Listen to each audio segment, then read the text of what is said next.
you've always been fascinating all of us. Lalana performance vechitu, you are a celebrated actor and the star, not just in Malayalam, not just in Kerala, but across the globe. The best of technicians, the best of directors, എല്ലാവരുടെയും കൂടെ perform ചെയ്തിട്ട് പോലും you say this movie has something that the world has not seen. What about this movie makes you say this statement?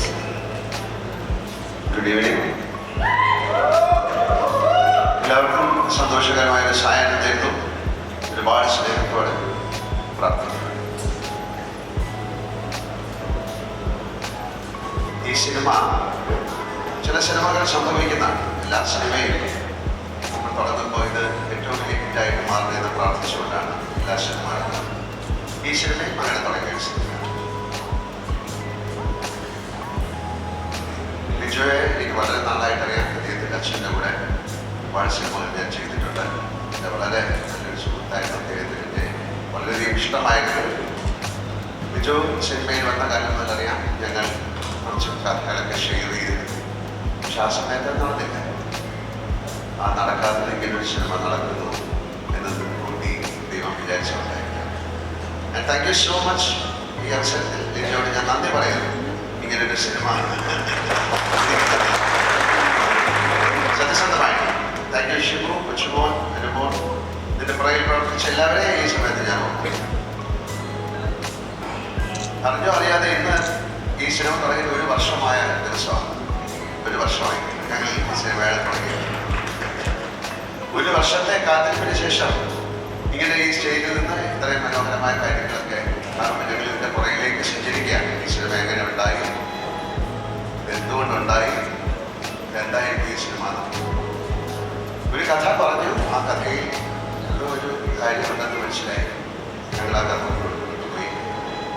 പിന്നെ ആ കഥ ഒരു വലിയ ക്യാൻവാസിലേക്ക് മാറുകയാണ്. ഇതിൻ്റെ കാലദേശങ്ങളില്ലാത്തൊരു സിനിമയാണ്. ഇതിൻ്റെ ടൈം ആൻഡ് സ്പേസ് ഇല്ല എന്നുള്ളതാണ്. നമ്മുടെ കൊച്ചിലെ ഇരിക്കുന്ന കുട്ടികൾക്ക് അത്രയും കിട്ടിയിട്ടുണ്ടാവില്ല. ഞങ്ങൾ കഥ കേട്ടാണ് തുടങ്ങിയിരുന്നത്. എൻ്റെ അമ്മയും അമ്മയും അമ്മച്ചിയും ഉമ്മയൊക്കെ കിടന്നുറങ്ങുന്ന ആ സ്നേഹവലയത്തിൽ ആ ഉറക്കയിൽ കഥകൾ കേട്ടാണ് ഞങ്ങളൊക്കെ വളർത്തിയിരിക്കുന്നത്. എല്ലാ കുട്ടികൾക്കും കഥകൾ കേൾക്കാൻ ഇഷ്ടമാണ്. അതുപോലൊരു കഥയാണ് ഫോം സ്റ്റോറിയിലേക്ക് ടേബിൾ പോലെയൊക്കെ ഒരു സിനിമയാണ്. ഒരു 4 മണി കഥയാണ്. അങ്ങനെയാണ് തുടങ്ങിയത്. അപ്പം അതിന് എല്ലാ ഇമോഷൻസും ഉള്ളൊരു കഥയാണ്. ഈ സിനിമയിൽ പ്രേമമുണ്ട്, പ്രണയമുണ്ട്, അസൂയുണ്ട്, വിഷമുണ്ട്, റിവഞ്ചുണ്ട്, ഇമോഷൻസ് ഉണ്ട്, ദേഷ്യമുണ്ട്, വികാസമുണ്ട്, എല്ലാം. അതിൻ്റെ ഉള്ളിൽ ഒരു ഫിലോസഫി. നീ കണ്ടത് നിജം, കാണാത്തത് പോയി. നീ കണ്ടതെല്ലാം പോയി കാണാൻ പോകുന്നത് നിജമെന്ന് പറയുന്നത് ഒരു വലിയ ഫിലോസഫിയാണ്. ആ ഫിലോസഫി എന്നാണ് ഈ സിനിമ കാണുന്നത്. പിന്നെ ഈ സിനിമ വളരെ വലുതായി. അപ്പം ഇത് കേരളത്തിൽ മാത്രം ഒതുങ്ങി നോക്കേണ്ട ഒരു സിനിമയല്ല. ഇതൊരു മലയാള സിനിമയല്ല. നിങ്ങൾ തമിഴിൽ കണ്ടാൽ തമിഴ് സിനിമയായിട്ട് തോന്നണം, തെലുങ്കിൽ കണ്ടാൽ കന്നഡയിൽ കണ്ടാൽ ഹിന്ദിയിൽ കണ്ടാലൊക്കെ ആ സിനിമയായിട്ട് തോന്നണം. ഇതൊരു കാരണം കൊണ്ട് ഈ സിനിമ വലുതായി. അത് വലിയൊരു സ്പെക്ട്രമിലേക്ക് പോയി. ഞങ്ങളിത് ഷൂട്ട് ചെയ്തത് രാജസ്ഥാനിലാണ്, മെയിൻലി. പിന്നെ മദ്രാസിലാണ്, ചിഞ്ചി ഫോർട്ട്. അതിൻ്റെ പ്രത്യേക കാരണം തന്നെ ഇതെവിടാണ് എന്ന് നമ്മൾ പറയുന്നില്ല. ഇതൊരു കഥയാണ്. അതിൽ അഭിനയിച്ചിരിക്കുന്നവരും അതിൽ പ്രവർത്തിച്ചവർക്കും ഒക്കെ ഈ സമയത്ത് ഞാൻ നന്ദി പറയുന്നു. കാരണം വളരെയധികം കഷ്ടപ്പാടുകളുണ്ട്. ഇതൊരു എന്താ പറയേണ്ടത്, ഒരു എട്ടുപറച്ചിലല്ല, ഒരു കഷ്ടപ്പാടിൽ സഹിച്ചാണ് ഈ സിനിമ. കാര്യം ക്ലൈമറ്റ് വൈസ് വളരെയധികം പ്രയാസപ്പെടുത്തി ഞങ്ങളുടെ പൊടിക്കാറ്റിന്, പിന്നെ ഈ സിനിമയിലുള്ള പൊടി ഒക്കെ ഒരുപാട് പേര് ഹോസ്പിറ്റലായി. അതൊക്കെ ഒരു കംപ്ലൈൻ്റ് അല്ല. അതിൻ്റെ കൂടെ സഹകരിച്ച് ഈ സിനിമ മുന്നോട്ട് കൊണ്ടുപോയ എല്ലാവർക്കും, ആ സിനിമയുടെ ഭാഗമായ അതിലെ പ്രധാന കഥാപാത്രം അഭിനയിച്ച മോഹൻലാൽ എന്ന് പറയുന്ന ആൾ വളരെയധികം നന്ദി പറയുന്നു. ഈ സിനിമയുടെ ഏറ്റവും എടുത്തു പറയേണ്ട കാര്യം ഇതിലെ കാസ്റ്റിംഗ് ആണ്. ഇപ്പോൾ ഇവിടെ നൃത്തം ചെയ്ത സൊനാലി ഒരു മറാഠിയിലുള്ളൊരു ആക്ട്രസ്സാണ്. അവരെ ആ ക്യാരക്ടറിലേക്ക് കണ്ടുപിടിച്ചു എന്ന് പറയുന്നതാണ് ലിജോയുടെ കഴിവ്. ഇവിടെ ഇരിക്കുന്ന കഥ അല്ലെങ്കിൽ മനോജ്, ഹരീഷ് സാർ, അത് എല്ലാവരും, സുചിത്ര, ഓരോരുത്തരെ പറയാം. ചെറിയ റോള് ചെയ്ത മിസ്റ്റർ മണികണ്ഠൻ, എല്ലാവരും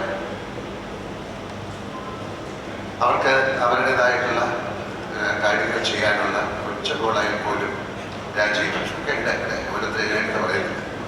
എല്ലാവർക്കും അവരുടേതായ റോളുകൾ ചെയ്യാൻ ഈ സിനിമ കാണുമ്പോൾ എനിക്ക് തോന്നുന്നത് ഈ റോളിന് വേറെ ആരെങ്കിലും ആയിരുന്നെങ്കിൽ ഇത് ശരിയാകില്ല എന്ന് തോന്നുന്നത് തന്നെ. ഒരുപാട് ഫോറിൻ ആക്ടേഴ്സും. അപ്പോൾ അതൊരു 10,000-2000 പേരുള്ള പല ദിവസങ്ങളിലൂടെയാണ് ഈ സിനിമ കടന്നു പോയത്. മിനിമം 500 പേരെങ്കിലും ഈ സിനിമയുടെ എല്ലാ സെറ്റിലും ഉണ്ടായിരുന്നു. തീർച്ചയായിട്ടും അതിനെ വളരെയധികം നന്നായിട്ട് ആ പ്രൊഡക്ഷൻ നോക്കി. കൊച്ചുമോൻ താങ്ക് യു. കൊച്ചുമോൻ സിനിമയെ പറ്റി പറയാൻ ഒരുപാടുണ്ട്. ഇതിൽ എന്താ പറയേണ്ടത്, പിന്നെ ഇതിലെ ഗാനങ്ങൾ റഫീഖാണ് ഇത് എഴുതിയിരിക്കുന്നത്. അദ്ദേഹമാണ് ഇതിൽ ട്യൂൺ ചെയ്തിരിക്കുന്നത്. ഇതിൽ ഒരു പാട്ട് പാടാനുള്ള ഭാഗ്യവും എനിക്കുണ്ടായി. പ്രാർത്ഥന എന്നുള്ള പാട്ട് വലിയ അവകാശവാദമൊന്നും ഞാൻ ഈ സിനിമയെ കുറിച്ച് പറയുന്നില്ല. പക്ഷെ ഇതിൽ പ്രവർത്തിച്ചത് എല്ലാവരും ഇന്ന് ഇവിടെ മിസ് ചെയ്തിരിക്കുന്നത് ഇതിൻ്റെ ക്യാമറാമാനാണ്. ഏറ്റവും മനോഹരമായ രീതിയിലാണ് ഇത് ഷൂട്ട് ചെയ്തിരിക്കുന്നത്. എൻ്റെ ഷോട്ടുകൾ കമ്പോസ് ചെയ്തിരിക്കുന്നത്. ഒരു എക്സ്പീരിയൻസ് ആണ്, ഒരു തിയേറ്റർ എക്സ്പീരിയൻസ് ആയിരിക്കും ഈ സിനിമ. എല്ലാ സിനിമയും തിയേറ്ററിൽ കാണണമെന്ന് ആഗ്രഹിക്കുന്ന ആളാണ് ഞാൻ. പക്ഷെ ഈ സിനിമ അതിന് വേണ്ടി ഞങ്ങൾ ഉണ്ടാക്കിയ സിനിമയാണ്. അതിൻ്റെ ഒരു കളർ പാറ്റേൺ, അല്ലെങ്കിൽ അതിൽ കൊടുത്തിരിക്കുന്ന ഒരു വാം ടോണുകൾ, അതിൻ്റെ കോസ്റ്റ്യൂം, അതിൻ്റെ ലൊക്കേഷൻസ്, അതിൽ പ്രവർത്തിച്ചിരിക്കുന്ന എല്ലാവരും, അതിൻ്റെ സെറ്റായ ഒരുപാട് കാര്യങ്ങൾ. സോ അപ്പോൾ ഒരു ആക്ടർ എന്നുള്ള രീതിയിൽ ഞാൻ വളരെയധികം എക്സൈറ്റഡ് ആണ്. കാര്യം ഒരു ആക്ടറിനൊരു അങ്ങനത്തെ ഒരു കഥ കിട്ടുക എന്നുള്ളതൊരു ഭാഗ്യമാണ്. അതൊരു നല്ല സംവിധായകൻ്റെ കൂടെ നല്ലൊരു പ്രൊഡക്ഷനിലേക്ക് കൂടെ കിട്ടുക എന്നുള്ളത് അതൊരു ഭാഗ്യമാണ്. ഞാൻ സിനിമകൾ നിർമ്മിക്കുന്ന ആളാണ്. ഒരുപാട് സിനിമകൾ നിർമ്മിച്ചിട്ടുണ്ട്. പക്ഷേ ഈ സിനിമയ്ക്കുള്ള ഒരുപാട് പ്രത്യേകതകൾ എന്ന് പറയുന്നത് ഇതിൻ്റെ കഥാപാത്രം, അതിൻ്റെ അകത്തുള്ളൊരു ഫിലോസഫി. ഇപ്പം ഈ മലയക്കോട്ടെ വാലിബൻ എന്ന് പറയുന്ന ഈ വലിയ മനുഷ്യൻ, വലിയ ആയിട്ടുള്ള ആൾക്ക് വളരെയധികം ഇമോഷണൽ ആയിട്ടുള്ള ആളാണ്. അയാൾക്ക് നേരിടാനുള്ള പ്രശ്നം. അപ്പോൾ ഒരു വളരെയധികം പറയട്ടെ രഹസ്യങ്ങളുള്ള ഒരു സിനിമ. ആ രഹസ്യം പരസ്യമാക്കാൻ വേണ്ടിയിട്ടാണ് ഞങ്ങൾ 25-ാം തീയതി ഇതിനെ തിയേറ്ററിലേക്ക് പോകുന്നത്.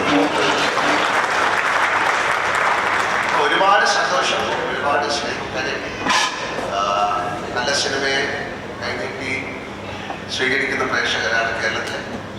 ഈ സിനിമയ്ക്ക് തന്നെ ഒരു ഹൈപ്പുണ്ട്. ഇത് മലയാള സിനിമയിൽ മാത്രം ഒതുങ്ങി നിൽക്കേണ്ട, മലയാളക്കരയിൽ മാത്രം ഒതുങ്ങി നിൽക്കേണ്ട ഒരു സിനിമയാണെന്ന് ഞാൻ വിശ്വസിക്കുന്നില്ല. തീർച്ചയായിട്ടും ഇത് എല്ലാ ഭാഷയും, ഒരുപക്ഷെ വിദേശത്ത് പോലും നമുക്കിതിനെ സബ്ടൈറ്റിൽ ചെയ്തിറക്കാൻ സാധിക്കുന്ന ഒരു സിനിമയായിട്ട് മാറട്ടെ എന്ന് ഞാൻ പ്രാർത്ഥിക്കുന്നു. ഞാൻ ഇവിടെ വന്നിരിക്കുന്ന എല്ലാവർക്കും താങ്ക് യു സോ മച്ച്. ഞങ്ങളുടെ ഒരു മീഡിയയുടെ മീറ്റിംഗ് ഒക്കെ കഴിഞ്ഞു. ഇവിടെ ആൾക്കാരുണ്ട്. ഈ വന്നിരിക്കുന്ന ഓരോരുത്തർക്കും എൻ്റെ ഹൃദയത്തിൻ്റെ ഭാഷയിൽ ഞാൻ നന്ദി പറയുന്നു.